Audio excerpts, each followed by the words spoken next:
Ready? Yeah. Welcome to the Ping of Football Show. Daniel, Kuku, we got a special guest today, Leanne. What's up, guys? All right, and today's topic is a very, very good one. Hopefully you get to learn a lot, like always. And so we're about to get started. Yeah.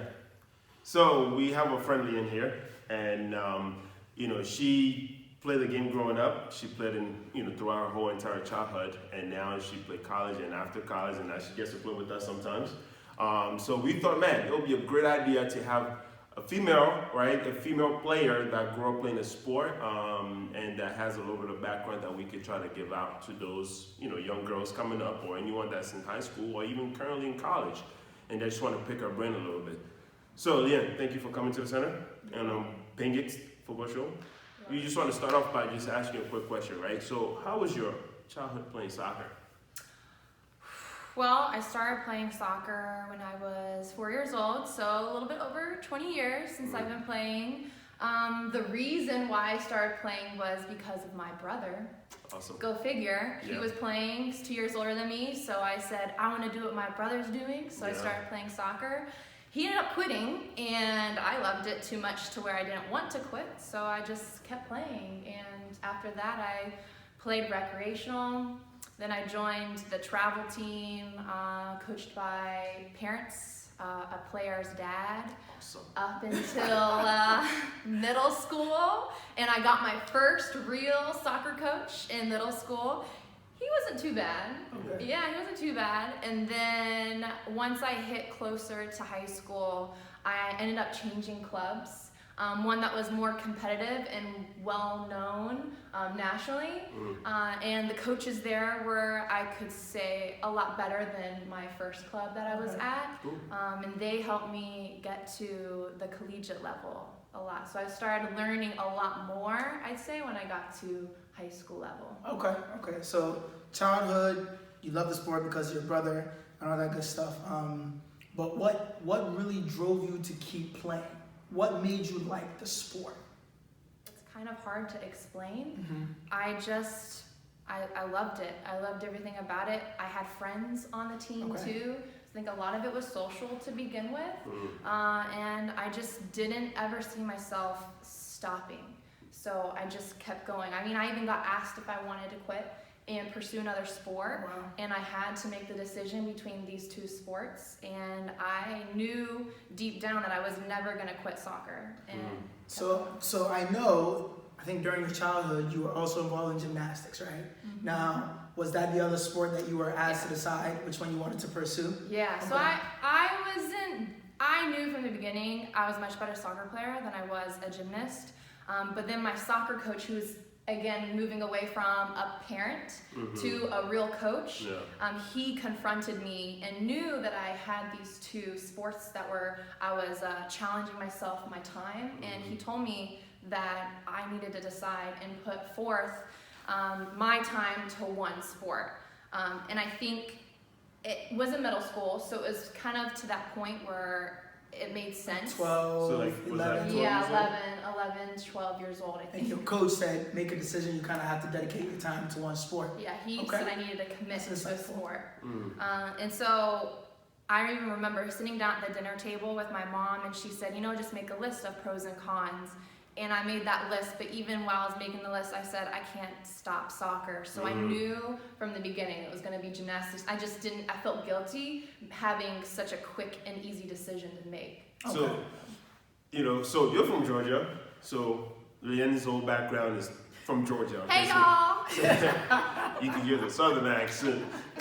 So she's from Georgia, so her experience is a little bit different soccer-wise from the way we grew up. If you grew up in Maryland compared to Georgia, I think there's a little bit of a huge difference, right? So that plays a huge role. Was soccer like a big thing in Georgia? Like, do people play? I mean, I know now you've been living in Maryland for a bit now. Compared to what you see here in Georgia, did you guys grow like in the soccer environment, or it was like you do it when you can? Soccer definitely was popular, but more along the lines of recreational. There are a lot of There are some, I mean, the clubs, there are not as many clubs where I grew up compared to the DMV, especially Montgomery County. There are a lot of clubs. It's like, we have clubs like in 7-Eleven around here. We have one on every corner. Yeah. McDonald's, there's a McDonald's every mile. That's what soccer More like is. Starbucks, there's one on this street and one across the street. Yeah, so we, in my county, growing up, we had one club. And then the next county over were 2 other clubs. And both of them, at least one of them was a lot better, was kind of nationally known. Okay. And that was the one that I ended up going to play for when I was in high school. Okay. One club per county. One club. That was the case. I didn't have much of a choice. Man. But it was different. So like Atlanta, there were a lot of clubs. Okay. When I played travel and competitive, my club, we'd always have to travel to Atlanta if we had an away game. Mm-hmm. All of our games were about an hour away because we were going to other Atlanta clubs. So Atlanta was more of a soccer hub compared to my county because it was technically suburban, but almost country style suburban. Okay. Now there's a question that I have to ask you. Now this goes back to the whole gymnastics thing because a lot of parents now want kids to participate in multiple sports, right? And there's research that's backing specialize in one sport, do multiple sports. Now, how would you say that gymnastics helped you become a better soccer player? Now that you're much older and you're looking back, is there something that you think, if I didn't do gymnastics, there was no way I'd be able to do X, Y, and Z, or I'd be this type of a player, or just. I mean, I don't know what kind of player I would be if I didn't have gymnastics because I always did gymnastics when I played soccer younger. I think I'm a lot stronger than I would have been, especially upper body. You don't need much upper body for soccer, but it comes in handy. I don't think it made me a better soccer player, but it did make me it improved my fitness level. Okay. I'd say, and muscle wise. Do you think it made you more in tune with your body, so like certain movements were easier for you than other girls? Maybe. Okay. I mean, I know I did a little bit of strength and conditioning or speed and agility growing up, so I think, I don't know, maybe if I watch video, it might be different, but I felt like I had a better connection. Now, this doesn't mean I didn't get hurt because I got hurt a lot growing up, muscle-wise, which is kind of funny because I had the strength and the muscle strength from gymnastics. Right. Yeah, because I think there's an argument. I think you bring a point of, should you play multiple sport for as long as you can, or should you only stick? If you specialize early, what's the disadvantage for that? So, but that's a whole entire new Skill, topic. right. So if I could talk about it, Go ahead. I personally think that doing multiple sports can help develop the body as a whole, and you can find that mind-body connection better because each sport's going to have an advantage in some way. No. But in terms of becoming a great player in a certain sport, Yeah. I think that you have to have that commitment level in soccer. Yeah, I mean, good point. Some people actually try to train in other sports during the off season, Yeah. so that they're not really playing multiple sports. They dedicate all their time to one, but then later on, do the other one while they're in the off season. But I also have to ask this question: when you were growing up, playing rec, playing soccer, were you just training twice a week, or was it once a week for rec? What was that like? 2 practices and games on the weekend. Sometimes when I got into the Traveler, the competitive club, we had an optional training on Wednesdays. But for the majority, right? For the majority, when you were growing up playing, it was just 2, times. and you didn't do anything on your own. When I was younger, I had gymnastics 3 to 4 times a week. Oh wow! So when I was around 5th grade, I was the most busiest. I had soccer 2 to 3 times a week, games on the weekend, and then gymnastics. I had practice 3 to 4 times a week with meets once a month. Wow! Yeah. Wow! So, do you think you would have turned out to be a better player had you not been so busy with another sport and you spent more time doing soccer? Or do you think, you could have turned out to be better if you spent more time practicing? Well, even before that, Yeah. I'm more interested in your mentality. So, like, would you have used that time that he's talking about to practice soccer? That is my question. Or would you have said, you know what, I like soccer, twice a week is cool, let me do other things? To be 100% honest, I would not be outside playing soccer on my off days. Right. Yeah. Okay. What you don't want to hear I as a know. coach. That You don't is want to the hear that. reality. And that's what we hear all the time. Did I hear my coach tell us that we need to be practicing on our off days? No. Okay. Wow.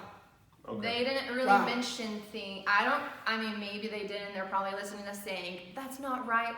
But what I remember, I do not remember them pounding into my head, you need to be training on your off days. And I think that has more validity than them actually saying it like once or twice your entire career, right? Yeah. So like, if it was something that they were preaching about, you are gonna remember. Yeah. Right, exactly. Because it was just like, hey, guys, maybe you should do something, since we don't have practice. Because of that, you don't remember. And so that's a big point. That's a big point. And I think that influenced you not to train because you never saw the importance of it. Or they never talked Or it about was the broad, importance it was more along the lines of, try and train on your own, especially over summer because we didn't have summer training. Yeah. It was basically once season ended, we had the entire summer off, and then we start a week of like preseason. It was a week or 2 weeks before maybe like a major tournament, and then after that, your season started. Okay. Now, was this for the club that was more competitive? Yeah, this Wow. is traveling. This whole time I thought it was the rec team. Double team. Wow. All right. Okay. Well, as you can see, it clearly shows that soccer landscape in this country it operates on a different. No matter where, it's like when you're somewhere, when you're in Cali, they have a different ball game. The mindset, you come to Georgia, it's a different ball game. You come to Maryland, a little bit further down Florida, it's a different different. skills. So it's almost like everyone is just kind of doing their own thing based on whatever fits the. And this kind of plays back into our last video that we just talked about, right? And if we want to be able to develop professionals, how we need to get our act together. So if you need more information on that, go to the last video. We talked about that. Right. So my next question for you will be, when did the transition happen? You say high school, that's when you started taking it seriously. Yeah. What made you say, well, I think I want to play in college? Well, my parents helped with that question. Okay. When we were making the switch, so the good coach that I had in club at my first club that was local. So how old were you at that point? I was a freshman in high school. Okay. So the coach I had, I would say, was obviously the best coach thus far. He ended up moving to the better club, and he told us, you should come with me, basically. And I really enjoyed him. We did personal training, and I was the only one on my team that did personal training, and he really liked that. I didn't do it often because of money, but he kind of influenced, like I wanted to keep playing for him and learning from him, but then also my parents, they sat me down and they told me, look, Leanne, this club that your coach is going to is more than double the price. So is this something that you want to commit to? And it was that dinner table question or conversation where I basically made the decision that I want to pursue college soccer. So knowing that as a family, we're going to make this jump. I took it on myself of I have to make sure I love the game enough to where I want to continue to do it. And at that point, I didn't want to stop. So I told them I want to play in college. So they said, okay, done deal. We'll put forth the money as long as your grades are up, as long as you have that commitment level. Wow. Okay. So as a freshman in high school, you were forced to make that decision. If I'm going to go and play for this club, then I need to pursue the game further than just high school. Yeah. And not even just go to this club or this coach, is the financial piece of it, right? Yeah. The financial piece. If we're going to continue investing this money into you, there's got to be something bigger on the way. Money and time, because the local club was less than 5 minutes from my house. Wow. And the drive to the new club was going to be at least 35 to 40. Wow. So it was time commitment, it was financial commitment. So as you can see, the leap from her level of saying, I want to go to that next level if I want to play college, came with sacrifice. Family sacrifice and also personal comfort sacrifice. Something that a lot of kids are they don't necessarily process all of that, right? They talk about, I want to play in college, I want to become a professional, but then are not willing to make that sacrifice, or some parents are not willing to make that sacrifice. So, thank you for sharing that. That's key. That's key. So if you're watching this, think about that. As a freshman in high school, you have to be sat down with your parent, have a conversation with your parent, talking about, okay, this is what I want to do, and here's the sacrifice we're willing to make. Is it yes or no? Because if it's a no, we ain't doing that. 5 minutes away, there's a club. Right, yeah. Right? Yeah. Now, the one thing that also stood out to me as you were talking, you said you were the only player to do personal training with your coach. Now, how did that come about? Were you just like, hey, I'm at the bottom of the pack, I'm not good enough, I want more training? What spurred that decision? I honestly don't remember. Okay. It wasn't, I was never, I mean, this isn't me with a big head, but I was never one to be at the bottom of the pack, at least in club. I think I wanted to do more. Okay. I don't know if my coach asked me. I really don't know how the process worked, but I just remember just doing, and it wasn't a lot. It was a couple sessions. Like I probably did maybe 5 or 6 max in high school with this when I was with that coach. Okay. did it help? I think so.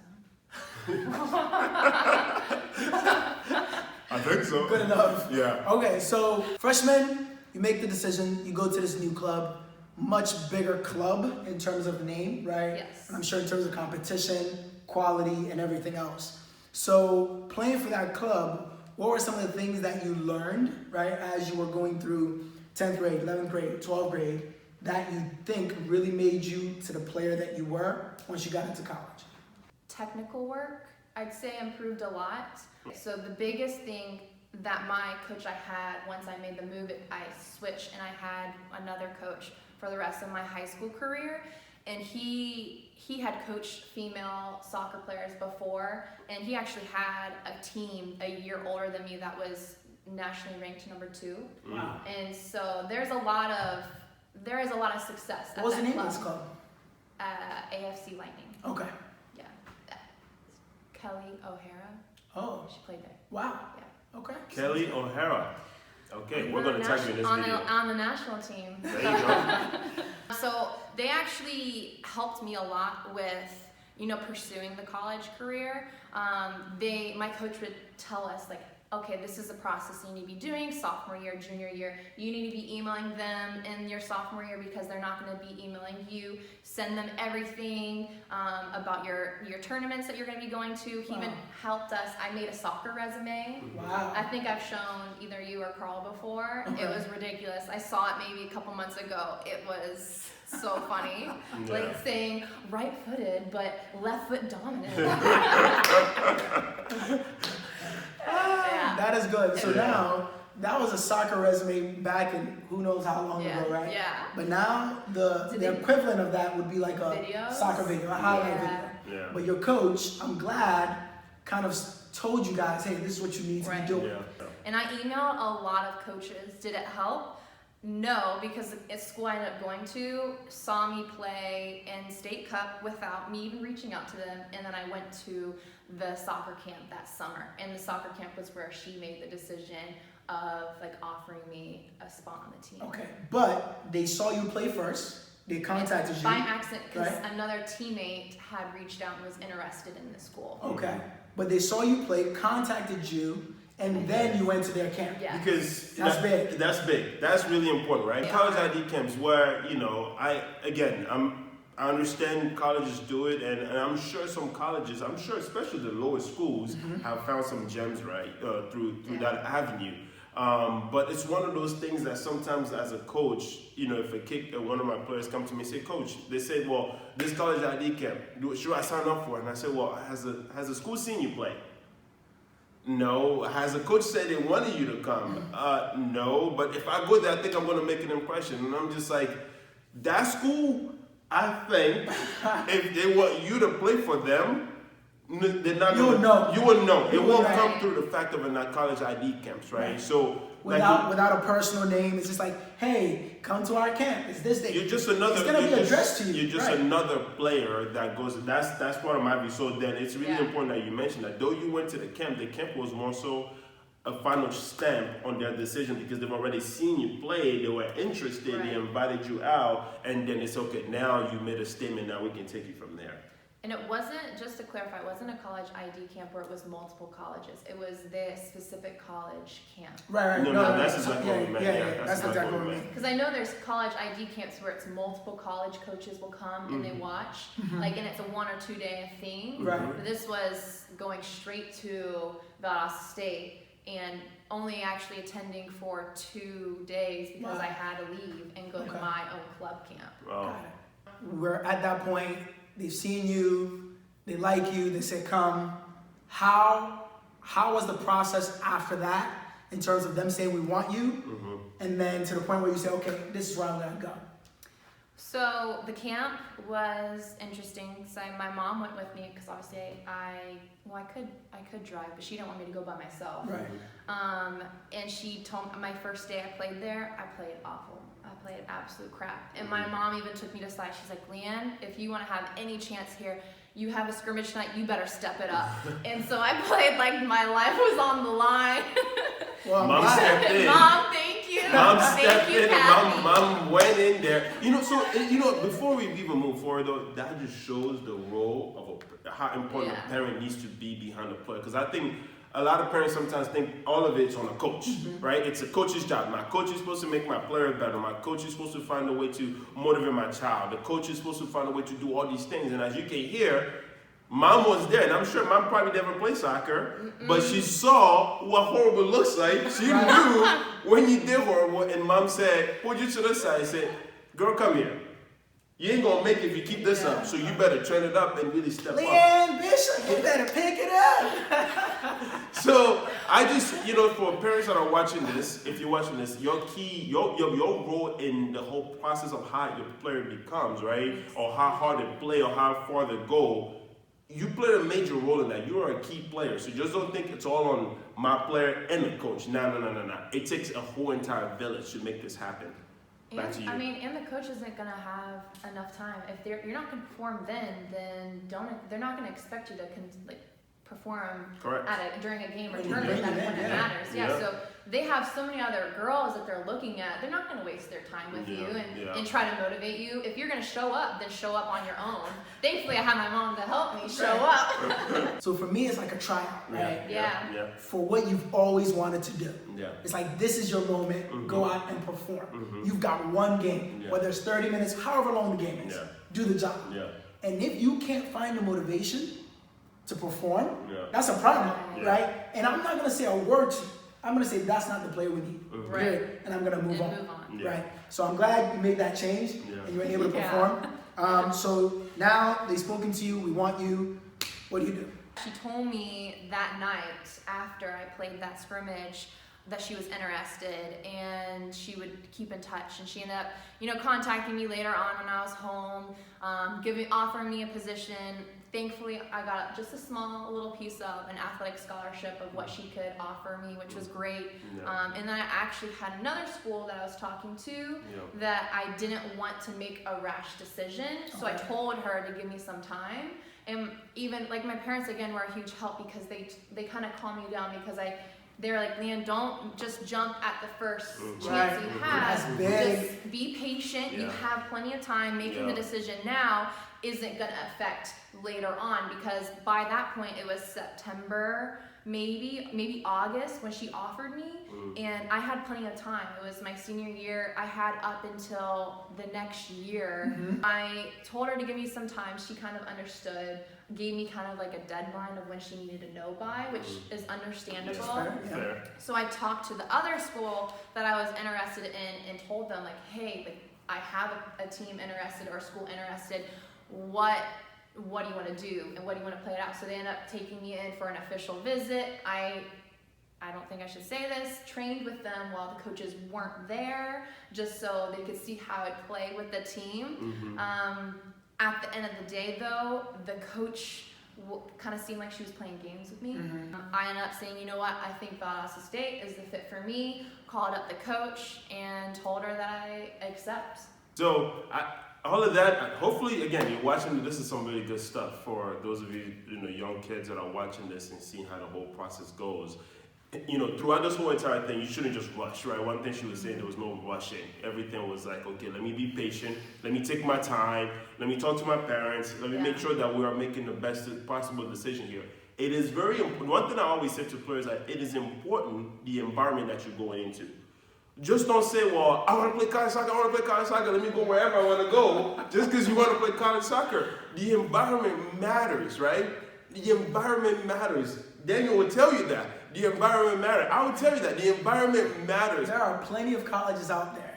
So don't just think, this one wants me, I'm going to jump into it. Yeah. Just because you are overly eager to be a college athlete. Yeah. That's not the point. You can find the right fit for you, where you'll be happy, the coach will be happy, and you'll enjoy the whole experience. Yes, it's so all take about your time, like he's saying. It's all about enjoying your experience and coming out of there a better player. You want to enjoy your career, man. You don't want to go somewhere just to sit the sake of like, I'm playing here, but then you aren't happy, you're upset, coaches are mad at you, you're not performing, you're sitting on the bench, and things just go left. And I've seen this. I've played with teammates. I've seen this. Trust me, I got stories for days, man. It is not what you want for yourself. So listen to Leanne, be patient, take your time, go through the process correctly, and then make sure you pick the best school that you know that the coach wants you to be there. They want you and they're going to care for you.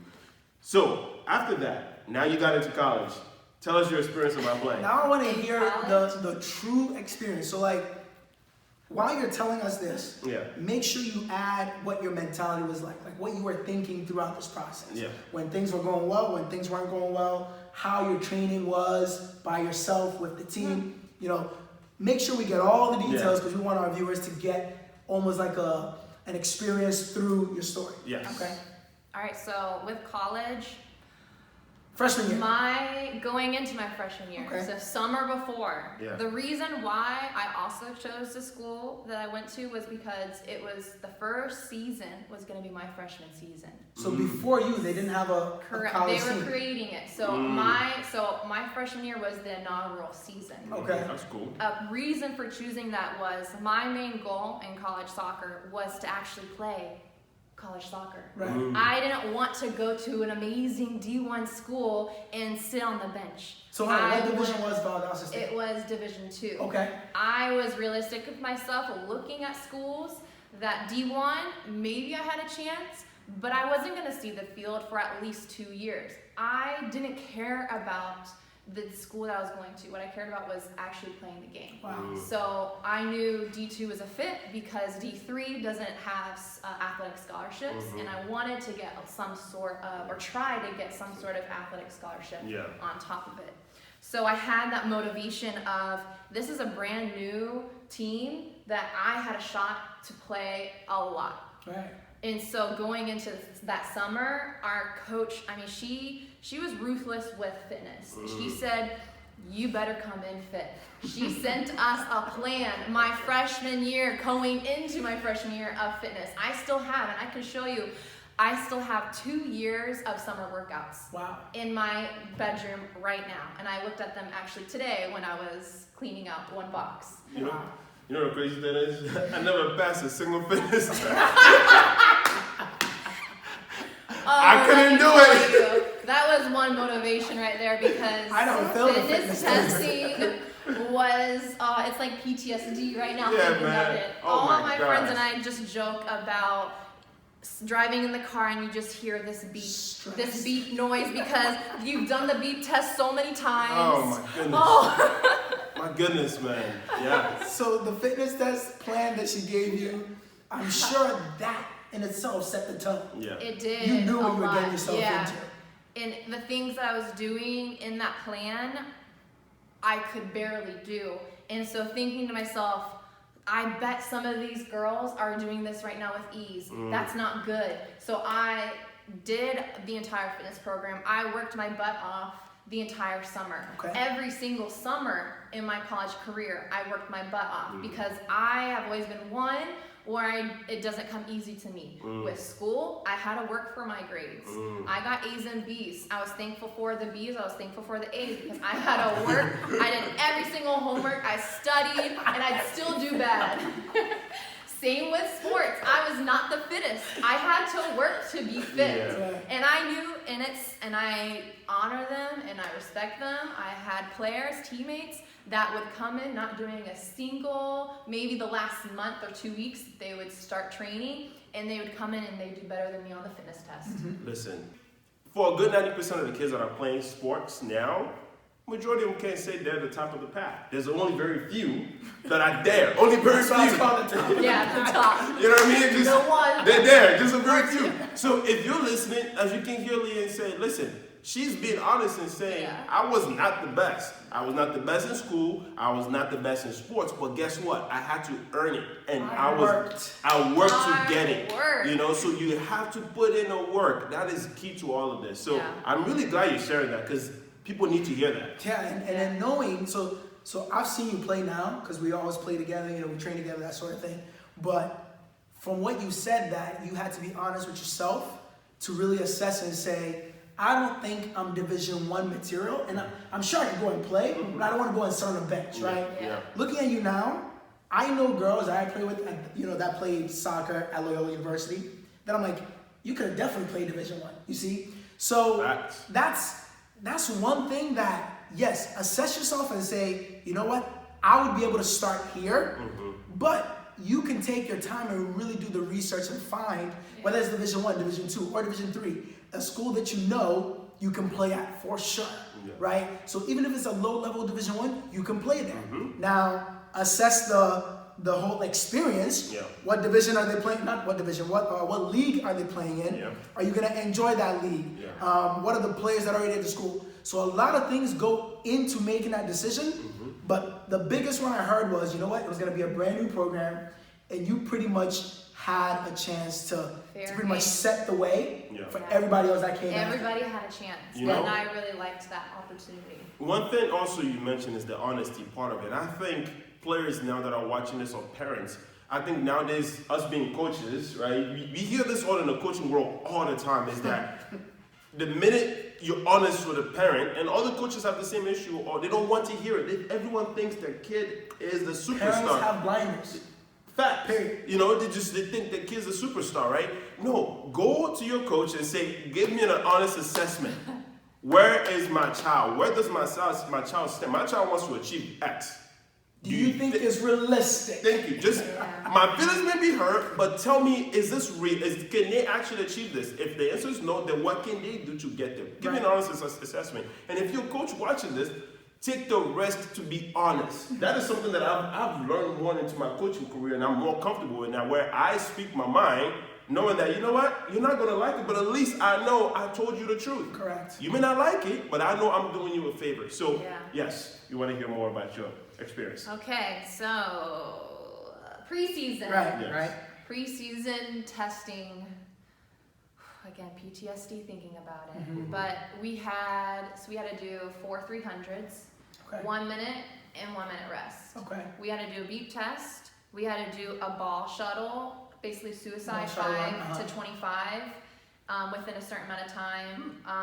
And then we had to do passing gates, which was 2 minutes to get a certain number of passes into these gates. They're about 20 yards away from where the ball, like the stack of balls were, or you could dribble to another cone and then pass 10 yards away, but again, it's the time. And then 100 juggles. Well, at that point, I didn't have to worry about the juggles, and I just had to train for the passing gates, because it's different. Like, you kind of had a face, you'd never really heard of it before. And then obviously the fitness. And I remember that summer, my dad timing me for the 300s, and he said, Leanne, I'm just going to be honest with you. You're not going to make it. I like your parents. And I told him, Dad, I'm running as hard as I can. Wow, okay. But did you pass them? I passed the juggling, the ball shuttle, the beat test, the 300s, and I failed I failed the passing gates. Wow. The first time. And then if you can't pass, you can't play. That's what a coach told me one time. But she gave you another shot before what we call breakfast club. Oh no, I did do breakfast club. So breakfast club is basically if you fail a fitness Wake test, up so early. or if you fail one of the tests, you have to go and do basically fitness before you go to school. Because by this point, school had already started. So we're going to go work out and then go to class and then have our normal practice later on in the day. Well, mine was passing gates, so I literally was just there passing while I was watching all my other teammates run because they had failed some of the fitness tests. Wow. Yeah. So that was only one girl my freshman year passed all of them. Wow. Was she the superstar of the team? She had unfortunately two ACL tears in her 4-year career. She started off, so it all made sense. Freshman year was the only one to pass our fitness test the first time, was the first person to score a goal for our team in our inaugural game. The very first game, she was the first person that scored. So it just made sense. Yeah, it just made sense. That's unfortunate she got But injured. Unfortunately, I love her to death. Hannah Mulkey, you're the best. Yeah. She had 2 ACL tears. Oh man. Both different knees, I think. Yeah. ACL was huge for female soccer, and it honestly can make or break the player. And it's, again, like any injury, I mean, that's a 9 to 10 month recovery. Yeah. That is putting your mentality to the test. Yes. And some made it and some did not, and it really put your passion for the game to the test. And knock on wood, I never had a knee injury. My injuries were muscles or ankle or foot, so. You just knocked on your head. That's not wood. Your brain is full. That's why school is so hard for you. Knock on wood. That's flesh and bone. So I'm a little interested in how the season went. You've told us at the beginning of the season, the fitness test and all that stuff. But like playing the games, right? Were you a starter? What position did you play? What were you thinking about while playing? Right. What were you looking to do? What was your coach's philosophy? Was it possession style? Was it English football? Route 1? Explain to us so we kind of get an idea. So you're gonna laugh. I was recruited as an outside midi. Okay. So as a winger, for those.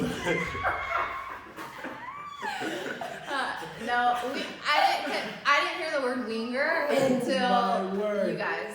So I was outside mid, recruited as an outside or a winger. Okay. But then during preseason, they needed someone to step in during one of the scrimmages as a center mid because I wasn't a starter as an outside mid. Okay. And I stepped in for center mid, and granted, my coach loved 50-50 wins. Like head balls? Yes, and I won every single one and did an okay job in center mid, and that was my spot.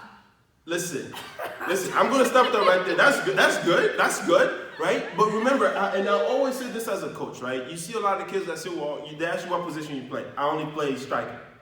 I only play XYZ position. You just heard from a college player that when she was recruited to be a winger, she was not going to be a starter there. It wasn't going to happen. There was a need for a center midfielder. She stepped in, did the job, and then that became your starting position. And my only position I will play now. Wow. I love center mid, and I hate winger. I can't play defense. Well, I shouldn't say can't, but I can't defend. Yeah. I'll be honest. So from a coaching perspective, right, and for you listening, if you're a young player watching this and listening to this, is that it is important for you not to just get yourself specialized in one position. Yeah. Like it just doesn't make sense. Don't mentally put that on yourself and say, I'm only good at forward. Yes. Right. No, if there's an opportunity for you to play somewhere else, like she said, there was a need. Yeah. And I'm sure the coach was like, hey, who wants to step in and play center midfield? And I raised my hand. First one to raise her hand, and now look, she If has you a wanna starting play, you gotta position. play. You have to do whatever you can to play. get on the field. Yeah. End of story. If you're forward and the coach said, you know what, we need a right back. Do any of you guys want to play right back? Put your hand up. Yeah. Go Just play do right it. back. Just do it. Get on the field by any means necessary. Good one. Very good one. I mean, that's key right there. That's a key coaching point. I love that. Please, if you're a player and you're a parent watching this and you take your kid to a team and the coach say, well, your kid is going to move out of this position, don't go flip it down and say, well, that's not his best position. He sucks at it because you put him out of position. No. That doesn't make any Take a sense. breath and take a seat. Yes, just let the kid go and learn it, because you don't know at what point that kid is going to be needed in a different position where they have to rise up, and that will be their opportunity for stardom. I'm just going to give a quick story for Arsenal. I'm an Arsenal fan. You guys already know that, right? So Saka, Arsenal, young kid, 17-year-old, right? That was a winger. Mm-hmm. Under the new manager, he came in, he was playing, and all of a sudden, was it under Unai? I think it was under Unai, I think under Unai. And then all of a sudden, all of the left backs went out. Injured? All injured. So guess what they did? They had to move that young kid, because he was only the left foot kid that we had. Mm-hmm. They move him as a left back. Balled out. New manager comes, keeps him in that position, he's balling out. Now he's in a position where he dictates what happens with his new contracts. If you ask him what is his best position, he might not even say winger now. The kid is balling out of a position that he never thought he was ever going to play. But now the team needed a winger, needed a left back. He stepped in because he was only left-footed player on the team. And now look at what he has happened to his career. So go look him up. Arsenal, left back now, winger, you want to call him Saka. All right, to your story. So you go to center midfield, you're bossing it. Boss. Yeah, I was boss. Just kidding. No, I did well. I tried to always keep the ball. I think there's times if I went back and watched film, I'd probably be smacking my head because I probably made a lot of stupid mistakes. But I love midfield. I love center mid because you're always on the ball. I hated winger because I feel like you're running up and down for no apparent reason.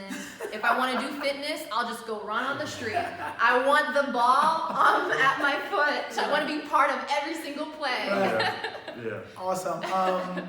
So you're saying you made a lot of maybe not so smart decisions while you were playing in the center midfield, but during that time, I don't think you were, finishing each game, going back, watching the game tape and saying, wow, those were poor decisions. How come I'm not seeing the game this well? Yeah. Do you think your ability to read the game when you were playing in the center midfield in college is much different than it is now?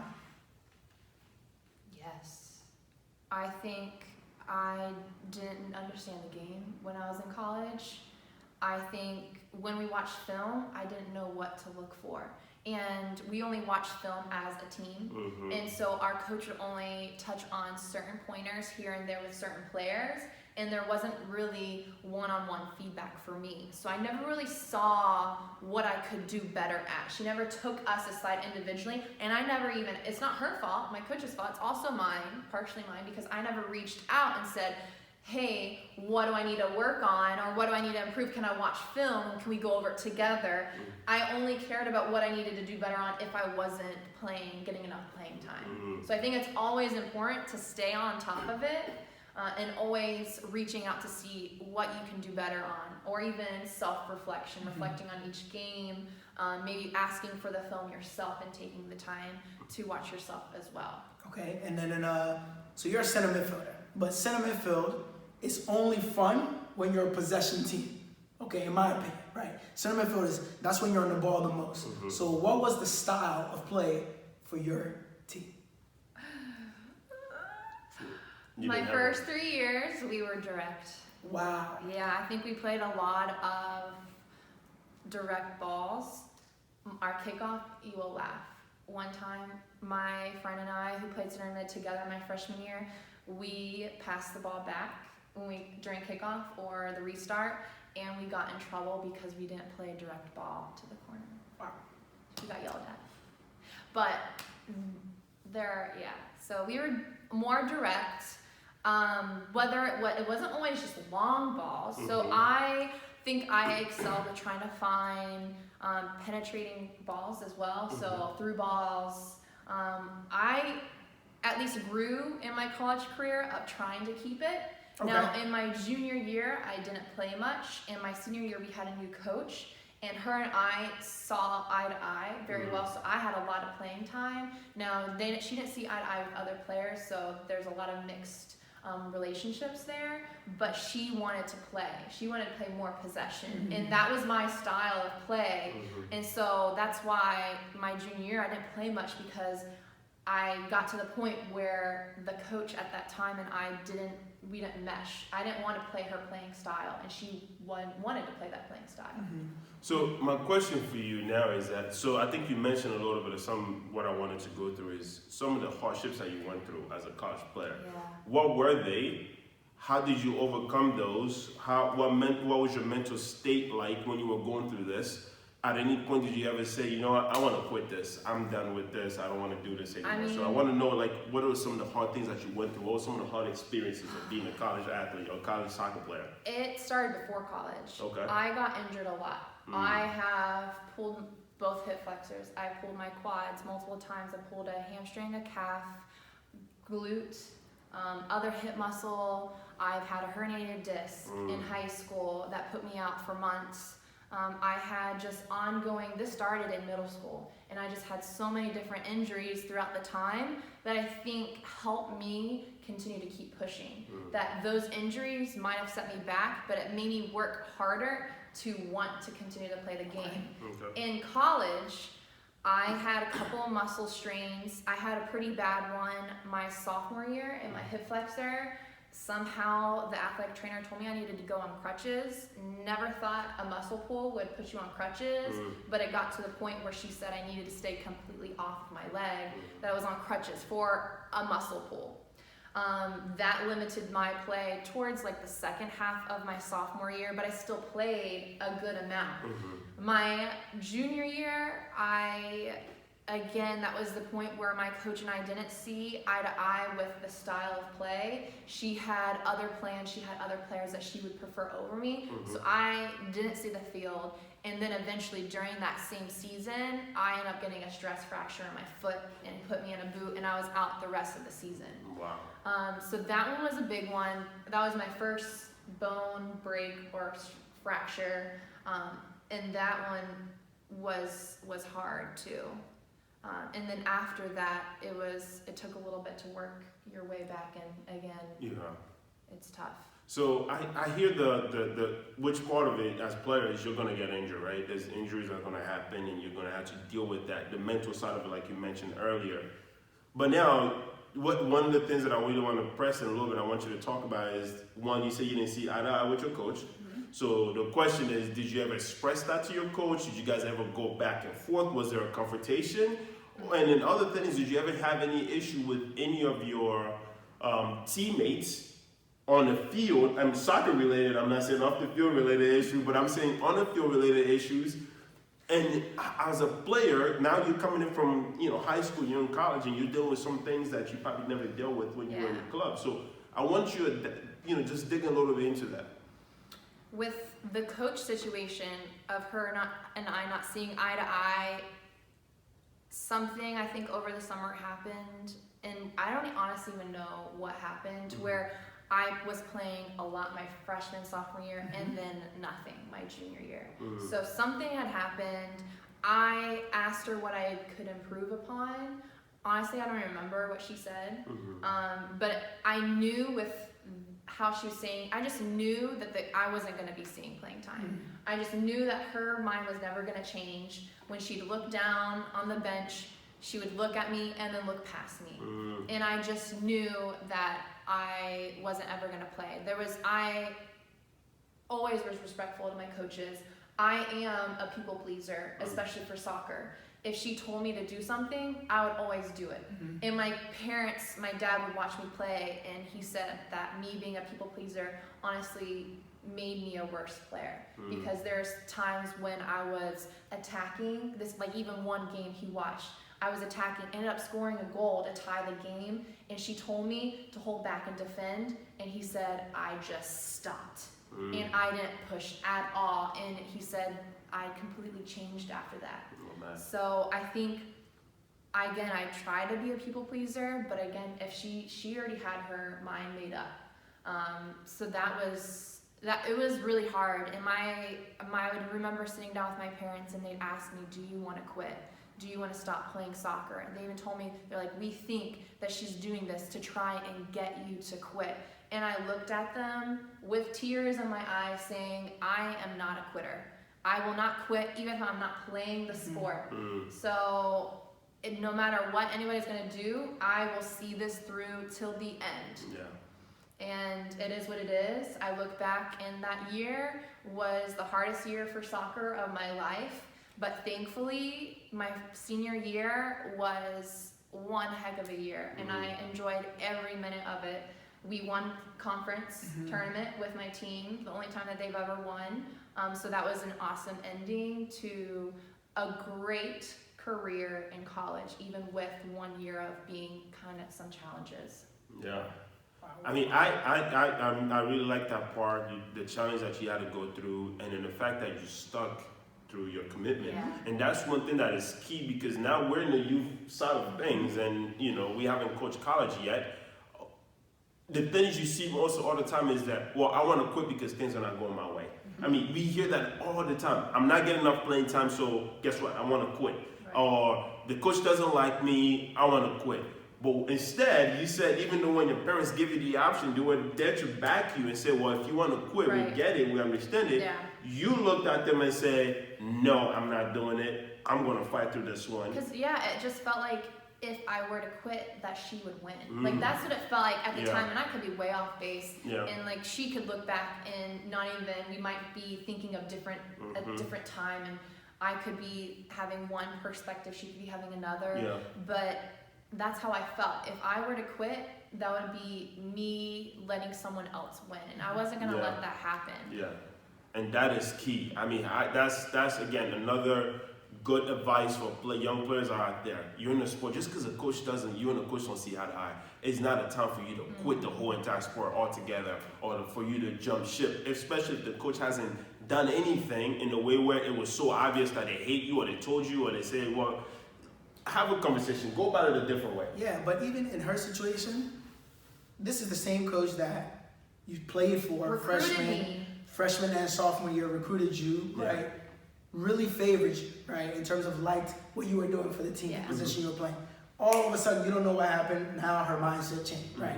Somebody else was doing the job for her. Whether you could have done a better job or not, she didn't care. So you didn't know what happened with that relationship, right? Yeah. And so that's tough on the player, because you're like, wait, I'm just as good, if not better, than this person playing. Yeah. But you're not putting me in for some reason. Yeah. You haven't communicated that to me. Yeah. So in those situations, I think that's why your mom and dad were like, you know what, if you do decide to quit, we're okay. Because we don't see the reason for this change either, right? And it's not something you can do to make that better. Yeah. But with all of that said, you decided, I'm gonna stick through it. Not knowing whether you were gonna get a new coach or not. Right. You're a senior. Yeah. And so look at how you were rewarded for your perseverance, right? For your ability to stick through the tough times, and look at the type of history you made for your college, Yeah. right? And so that's a big one. Really, really make sure that you pay attention to that, right? You don't know what's ahead. You only see this tough time right now. Yeah. Stick through it and see where you end up.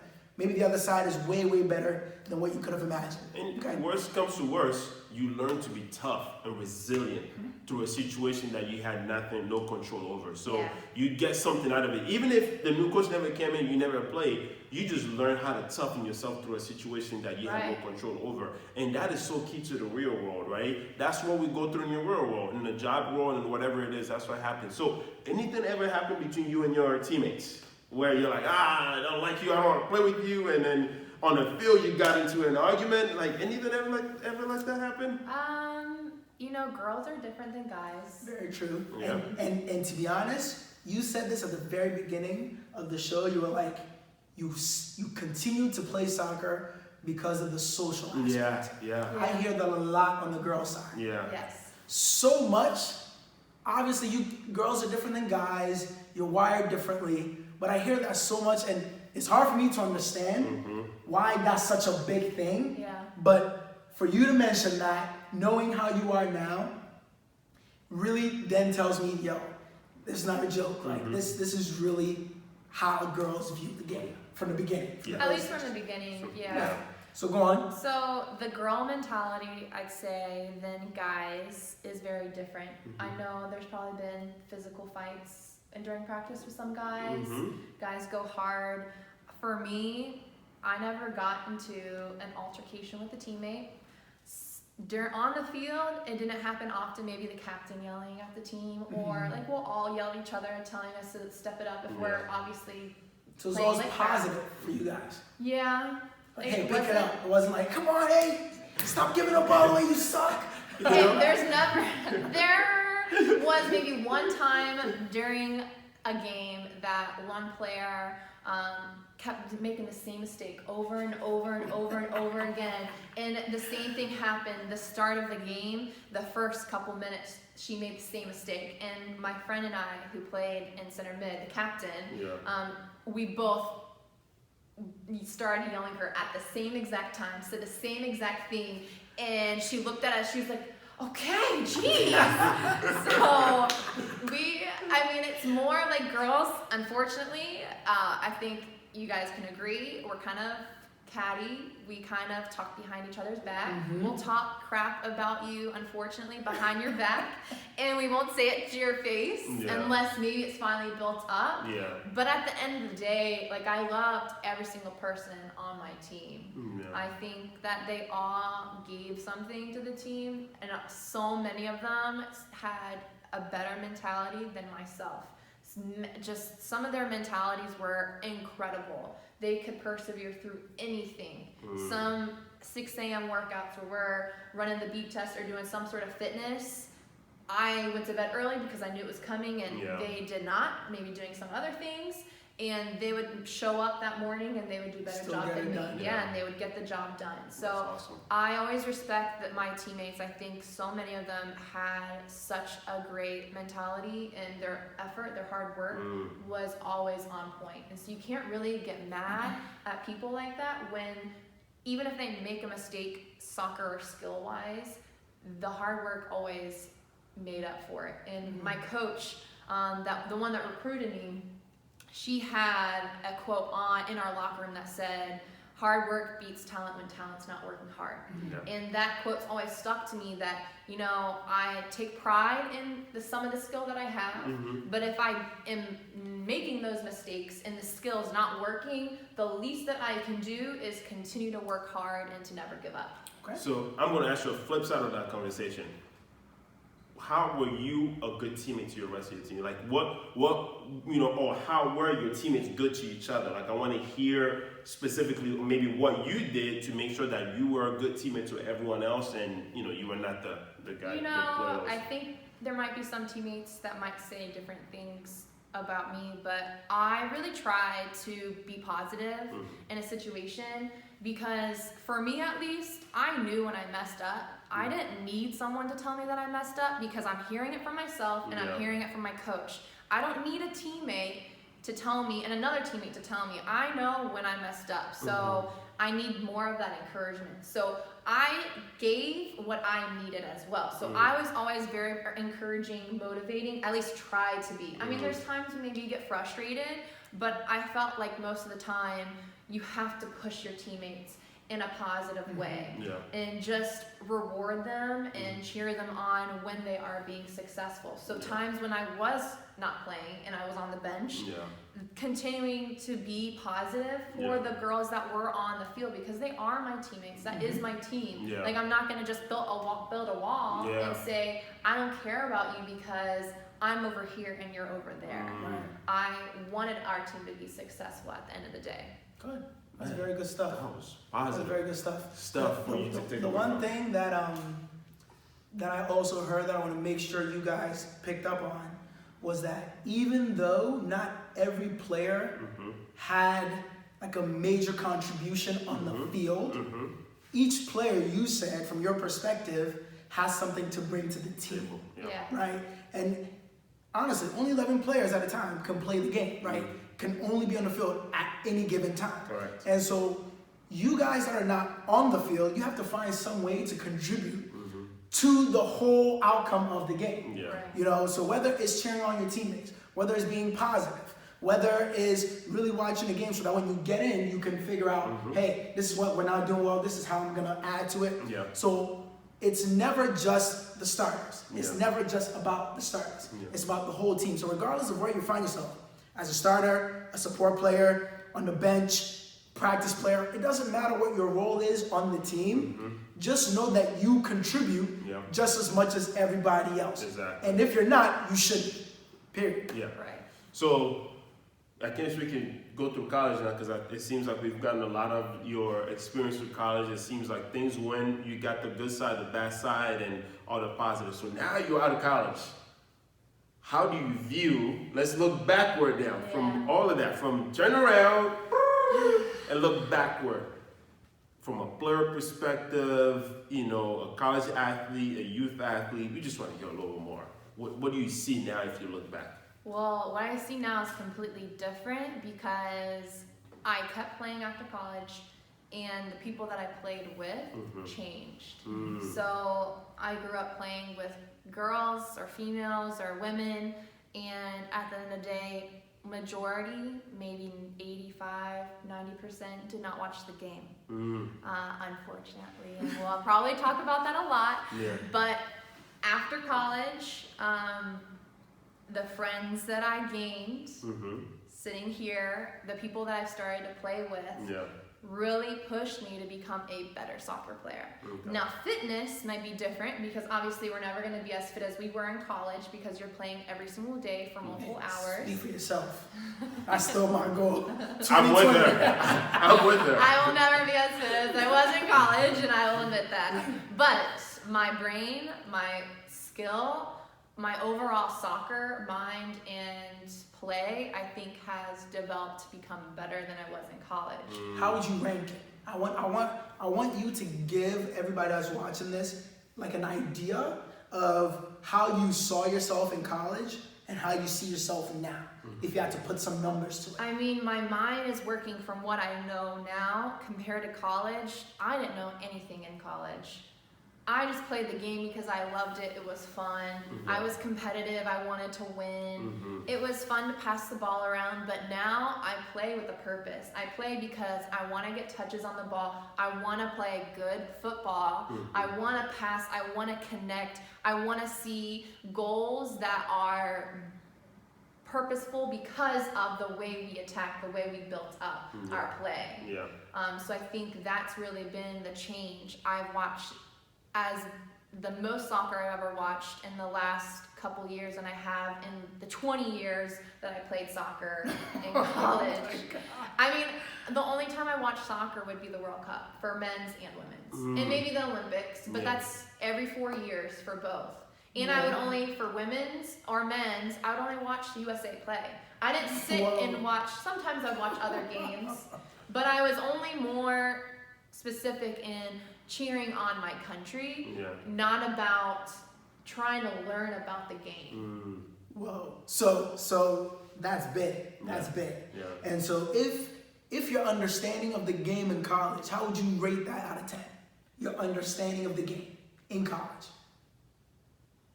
A 4. A 4, okay.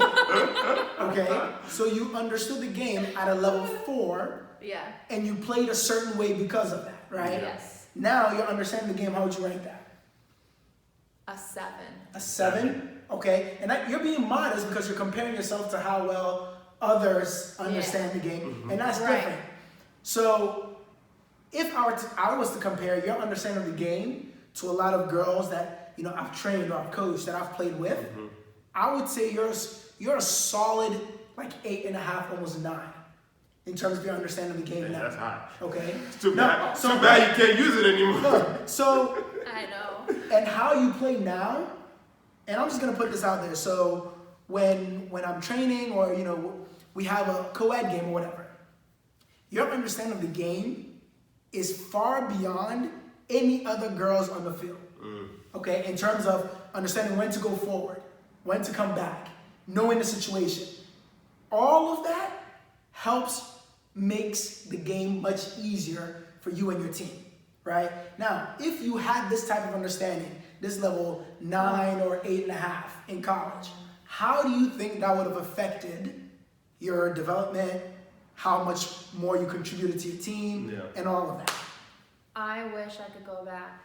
I wish that I had the coaches that are around now, at least you guys with your club that you had. If I had you guys when I was your kids' age coaching, I mean, I think I'd be on another level.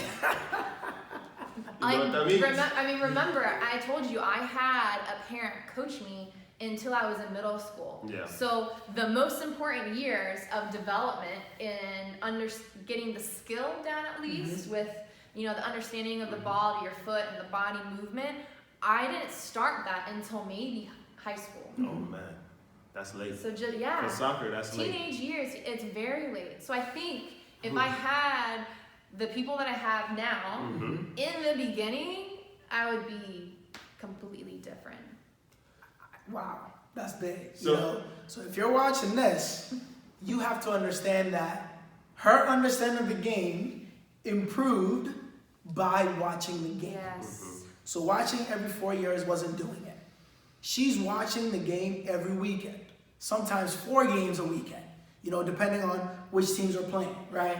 And so to get that much game in, and not just to watch it for the fun of it, but to really use it as a tool to study how the game should be played, how people in her position are playing, what they're looking to do, different skill moves they're using, all of this has made her a much better player now than she was when she was in her prime in terms of her physical like attributes, in terms of being at her fittest body-wise.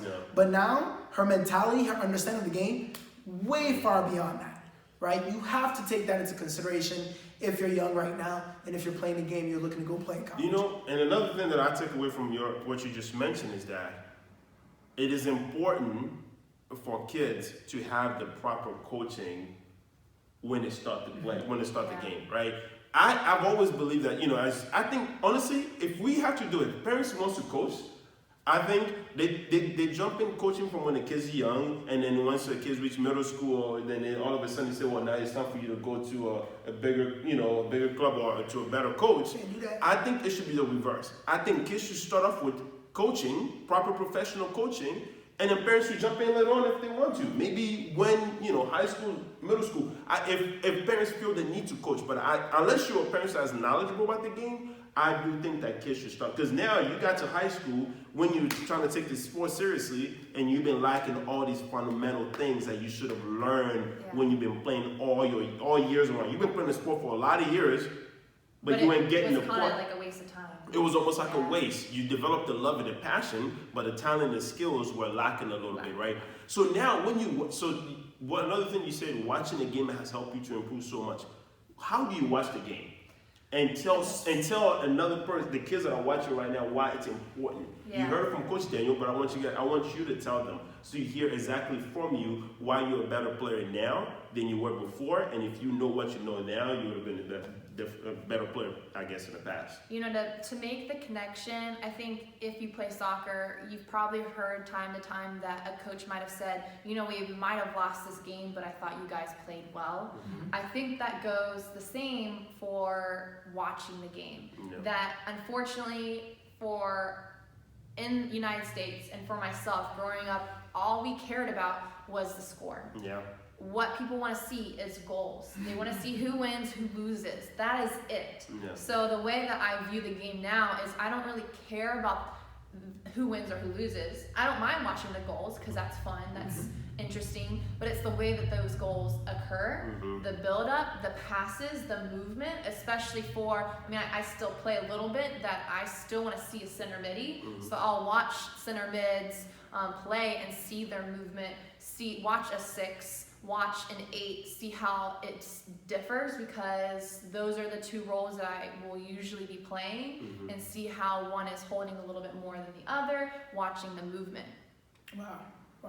Very key. So you would tell kids nowadays, start watching the game as early as you can. Oh, yes. Watch yourself play as well. Yeah, I told some high school girls the other day that the best thing that they can do right now is to non-stop watch the game, especially with the COVID-19 going on right now, where you're stuck inside, you can't really do much. Maybe you can go for a walk, maybe you can get to a field and train a little bit.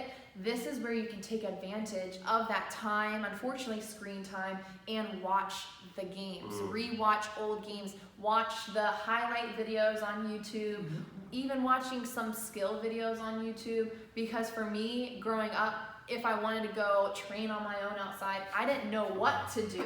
So take advantage of those videos on YouTube that can maybe help you to do those things on your own.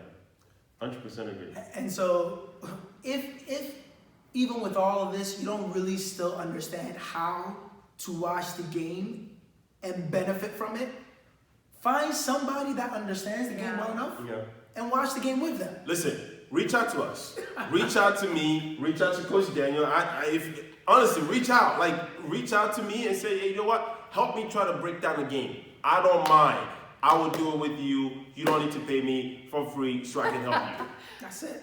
That's it. Yeah. You know, if it's a really good game and I want to watch it anyway, we'll find a place, we'll go watch it at a place that's showing the game so that you hear the things that we get excited about. Correct. Not just the goals, right? Yeah. Right. Why are we like, ooh, that's a great touch? What about that touch made it great?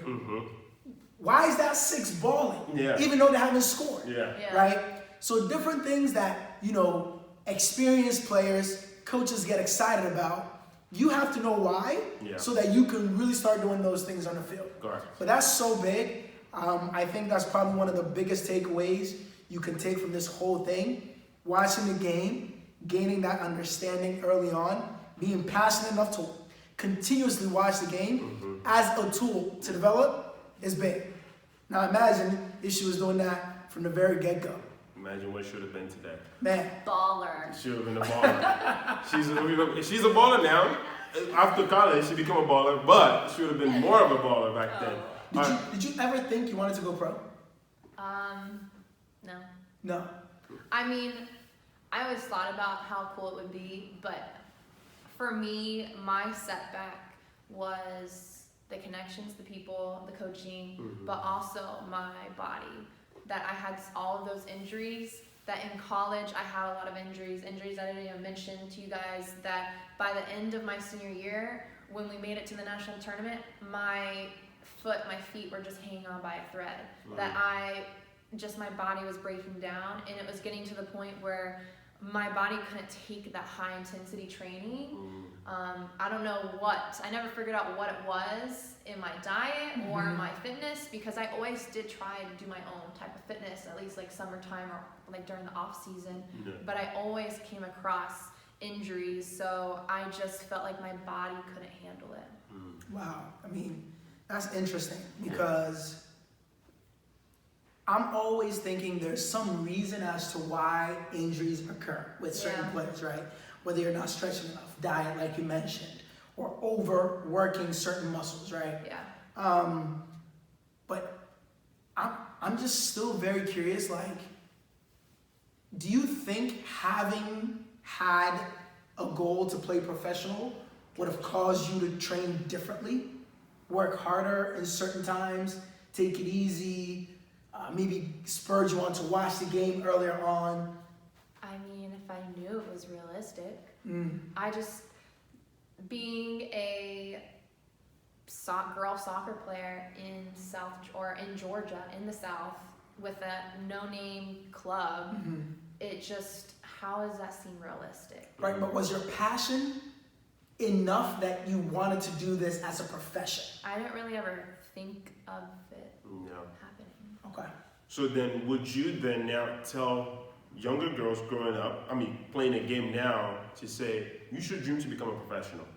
I mean, if I knew what I do now and knew that I could have made it, of course. Because if the player that I am now, if I had the coaches at the end of my college career to help me push towards playing professionally, I think I could have done it. Even with the lack of training in the early stages of my soccer career, it is possible. So for the kids that are here now who have the great coaches, who's telling you to train on the off days on your own, anybody can make it. It's not that hard. I mean, I don't want to say it's not hard, but there are a lot of professional leagues out there. You can go to any other country and try to go professionally.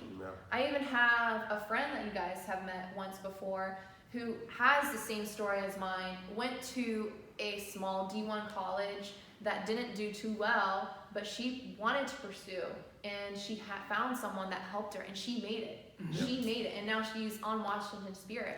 Like, she stuck with that goal. So she made it to that point. And if you heard her story, there were a lot of no's. But it only takes one yes to get you started. Boom! That's it. Boom! Man, oh man. Boom!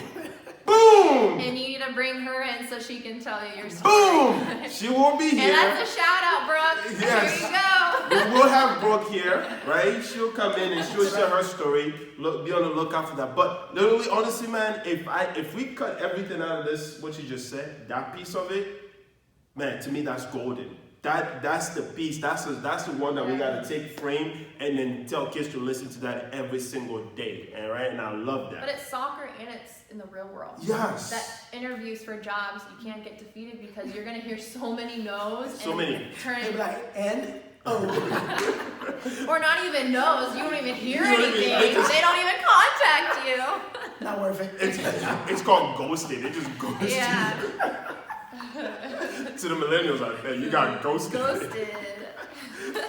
No, but that is so cool, dude. I love that. And Yeah. please hear that and listen to that because that is key. You know, have your right mindset, aim high, and go for it. You're gonna get a lot of no's, but Yeah. that doesn't mean you need to stop pursuing your goal, right? Man. Yeah.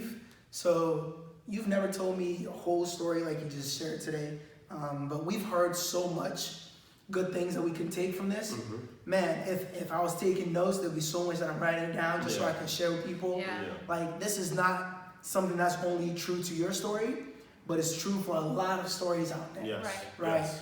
And so I'm glad we're able to then take everything in, look back and say, hey man, if I was doing X, Y, and Z, I could have excelled even more, right? So that people that are watching that are young don't have to make the same mistakes, or not even mistakes, but they don't have to follow your exact same path, Yeah. Right. where they can make a turn at a certain spot and then push even further than you did, right? Yeah. So that's the whole point of when players that are now older, more mature, come back to share their story, is just so that you can take it and say, you know what, this is the same road I'm heading down right now. But if I make this tweak that they were just talking about, or if I add this to it, man, my path could be much longer, much more different, much more glamorous, right? Yeah. And so take all the good things that Coach Koku and I just talked about while she was sharing her story, and make sure you use it. Yeah. Make sure you use it. That's the whole point we're bringing this to you. Like we said, it was a good one. Yeah. We did not disappoint. She did not disappoint. We're so glad to have you on the show. I have one last question though. Your Oh. favorite player? Oh, my favorite player? Yeah. You have a favorite male No, player and a male. favorite I female was- player. Okay, that's tough. Okay. Well, female player.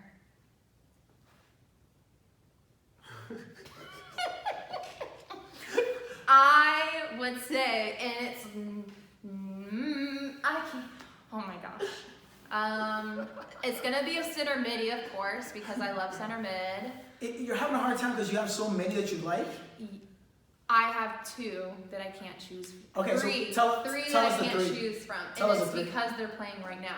But it's because I'm watching the most soccer that all of the people I'm going to choose are going to be playing soccer right now. That's fine. We'll Okay. take it. Who? So I'll start with my lowest pick, which is Lindsay Horan, Okay. because and when she entered, and she didn't even go to college, mind you, she graduated high school and she went to go play for PSG. Wow. So that's ballsy right there. So Baller. Lindsay Horan, then Rose Lavelle, because I wish I was a player like that, because I'm not a skillful player.